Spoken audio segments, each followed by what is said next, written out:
भाई नॉर्थ में बहुत चर्चे चल रहे थे, डंकी को हटाओ, बॉक्स ऑफिस को बचाओ। अभी किसकी औकात है डंकी को हटाने की? हाँ नहीं है, सेंटिमेंट है सेंटिमेंट।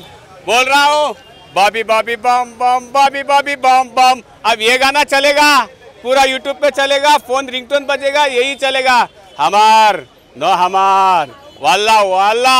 सो मूवी का एक मिस्टेक है, मूवी का एक मिस्टेक बोल रहा हूँ मैं। రన్నింగ్ రేస్ में जो भी होता है ना, Telugu okay okay no problem చెప్తున్నట్టయితే దయచేసి పల్లెటూరుకి వెళ్ళండి సార్. పల్లెటూరుకి వెళ్ళి you make village strong. What this was Gandhiji said and it's time to make it. And this quotation is giving from Shahrukh Khan by director कौन है यार, साला डायरेक्टर राजकुमार हिरानी. సో రాజ్కుమార్ హిరానీ గారు ఏం చెప్తున్నారు అని అంటే, మీరు ఒకవేళ వయసు మీరిపోతే దయచేసి మీ పల్లెటూరులకు రిటర్న్ పోండి, పల్లె ప్రజలను స్ట్రాంగ్ చేయండి అని అంటా ఉన్నారు. This is the main reason this the movie తీయడానికి. వెరీ నైస్ మూవీ అండి, డెఫినెట్లీ ఈ మూవీ ఆడుతుందండి. రైట్. డంకే అయితే నేను ఫస్ట్ ఏముండదు అనుకున్నా, కాకపోతే పోయిన తర్వాత మాత్రం మంచి ఎమోషనల్తోని కామెడీ సీన్స్తోనే అయితే మంచిగా అదరగొట్టిండు. రాజ్కుమార్ హిరానీ గారు అయితే ఇంత మంచిగా తీస్తారని నేను ఎక్స్పెక్ట్ చేయలేదు.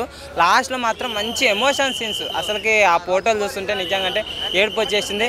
140 సంవత్సరాల కిందట అనేది వీసా అనేటివి లేకుండేటివి, అలాంటిది అప్పుడు మధ్యలో చాలా సంవత్సరాలు కొన్ని అడ్డదారిలో పోతే ఎన్ని కష్టాలు ఉంటాయని క్లియర్ చూపించింది. ఇంకోటి ఏంటంటే మన తెలుగు రాష్ట్రాలు తెలుగులో కూడా రిలీజ్ చేసింటే బాగుండే, ఎందుకంటే మన తెలుగు వాళ్ళు వేరే దేశాలు పోవాలి, ఆ దేశం పోవాలి అని అనుకుంటుంటారు, కానీ ఆ దేశం పోయిన తర్వాత ఎన్ని కష్టాలు ఉంటాయి, ఏం కథ వీసా అన్నట్టు.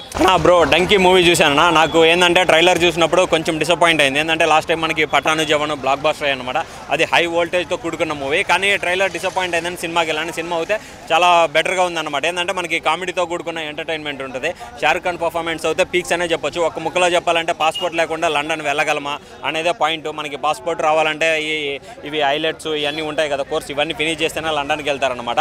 ఇవి లేకుండా వీళ్ళు పాకిస్తాన్ ఆఫ్ఘనిస్తాన్ నుంచి లండన్ వెళ్తారు, అక్కడ నుంచి తిరిగి ఎలా ఇండియాకి వచ్చారనేదే కథ అనమాట. నాకైతే సినిమా అయితే చాలా చాలా బాగా నచ్చింది. దీంట్లో మెయిన్ హైలైట్ ఏంటంటే మన షారుఖ్ ఖాన్ గారు కామెడీ చేస్తారు, ఎంటర్టైన్మెంట్ అదైతే చాలా చాలా బాగుంది. అలాగే తాప్సీ హీరోయిన్ పర్ఫార్మెన్స్ కానీ చాలా బెటర్గా ఉంది. ఇది మెయిన్ ఏంటంటే షారుఖ్ ఖాన్ గారు ఇండియా గురించి చెప్తారు, 4-5 డైలాగులు ఉన్నాయి, అవి అయితే మంచి ఎమోషనల్గా కనెక్ట్ అవుతాము. ఒకే ముక్కలో చెప్పాలంటే ఈ మూవీ మంచి ఎంటర్టైన్మెంట్తో కూడుకున్న ఎమోషన్ ఉంది. రాజ్కుమార్ హిరానీ డైరెక్షన్ కానీ సూపర్గా ఉందన్నమాట. ఆయన ఏంటంటే క్లాస్గా తీసుకెళ్తూ ఎమోషన్గా టచ్ చేస్తాడు. అవి అయితే ఒక 5-6 సీన్లు ఉన్నాయి. నాకైతే మూవీ ఓవరాల్గా నచ్చింది. ఒక్క ముక్కలో చెప్పాలంటే షారుఖ్ ఖాన్ గారు one man army, one man show అనే చెప్పొచ్చు, హ్యాట్రిక్ కొట్టాడనే చెప్పొచ్చు. కానీ పఠాన్ జవాన్ అంతా మూవీ లేదు ఈ సినిమాలో, ఓపెన్గా చెప్తా ఉన్నాడు. కొంచెం డిసప్పాయింట్ అయిందనే చెప్పొచ్చు అనమాట. ఇప్పుడే డంకీ మూవీ చూసేసి రావడం జరిగింది. మూవీ గురించి చెప్పాలంటే డంకీ షారుఖ్ ఖాన్ యాక్టింగ్ కావచ్చు, తాప్సీ యాక్టింగ్ అంతా బాగుందన్నమాట. సీరియస్లీ నాకైతే బాగా నచ్చింది. మూవీలో టెక్నిక్, ఇల్లీగల్ ఇమిగ్రేషన్ టెక్నిక్ మనం అంటాం కదా, సో మనం వచ్చేసి ఇండియా నుంచి కావచ్చు, అంటే ముఖ్యంగా పంజాబ్ నుంచి ఎక్కువ మంది వాళ్ళు కెనడాకి వాళ్ళంతా వెళ్తూ ఉంటారు. సో ఆ జర్నీ అనేది బాగా చూపించినారనమాట మూవీలో. ఎన్ని కష్టాలు ఉంటాయి, మనము ఇక్కడ అనుకున్నంత ఈజీ కాదు. మనం ఏదో అక్కడికి వెళ్ళిపోయి హ్యాపీగా ఉండగలం అనుకుంటాం, కానీ అక్కడికి వెళ్ళిన తర్వాత మనం వచ్చేసి mopping, floor cleaning, sweeping, statue లాగా నిలబడ్డము, ఇట్లాంటి జాబ్లే మనం చేసుకోవాలా.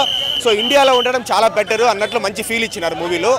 బాగుంది. But Raju Hirani movie range touch అయిందా అంటే అంత టచ్ కాలేదని నేను చెప్తాను, కానీ still it's a very good movie.